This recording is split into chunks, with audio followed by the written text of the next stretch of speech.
Hey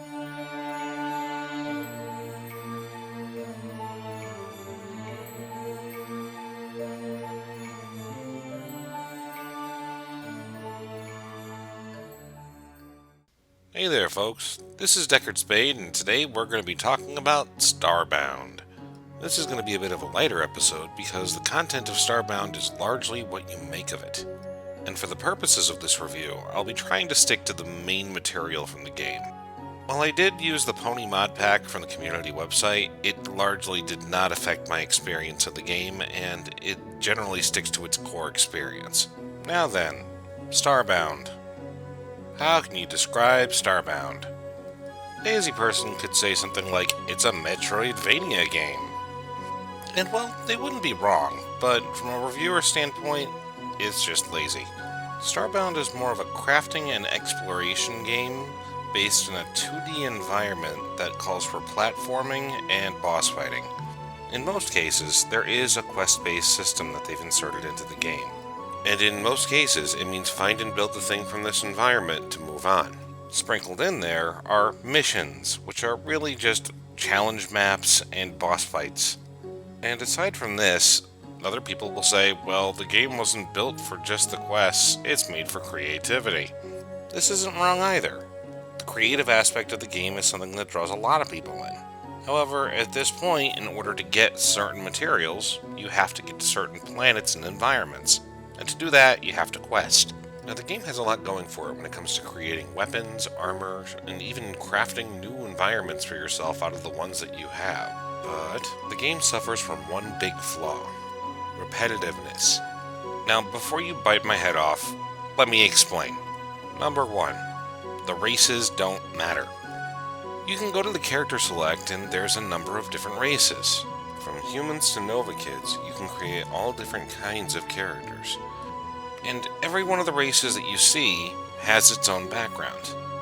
It has something that will contribute to the universe, and has lore, and might even pop up in the civilizations that you explore. And it does affect the way that your ship looks on the outside. However, it doesn't change how you or your ship functions or the weapons that you use work. It's all very aesthetic, and yes, it's still fun, but you're just picking it for the sake that it looks pretty. This is how I was able to have just the same experience by picking a mod race, the Ponies. And in this, the game does shine. It does allow enough versatility for you to play anything that can be inserted into the game. Now, for some, this isn't really a complaint, but there are more repetitive issues we need to address. Number 2. The planets are pretty much the same. Now, you can look at me and say, are you insane? There are thousands of different planet combinations for how they look. And I'd say you're correct. The game does well when it comes to randomly generating the universe that you will be in. However, all planets fundamentally and mechanically work the same. They have certain materials on them that you can mine into the planet for to gather, and then you build stuff from them. Now, this doesn't make the game any less fun to explore either. Every planet has its own randomized element that you can try to find, but once you've seen these elements, you've seen them. Maybe you might find a planet that's inhabited, might have civilization from one of the different cultures that exists, and you might even find that they have different things to offer, like shops, or even just a dungeon to explore. But these dungeons are the same. Even if you have a different race, or you have a different palette, or they look different when it comes to building things around them. Now, I'm not going to sit here and attack the game for everything that it has in limitations. But I am going to say that the game has been in beta for 2 years now, and it still has some repetitive issues that they have to work out. That said, you are going to find one of the most fun multiplayer experiences that you'll have in a while. Now, you will have to find a way to host the game. Some people use Hamachi, other people use other virtual network programs, or you can just have it hosted on your own server.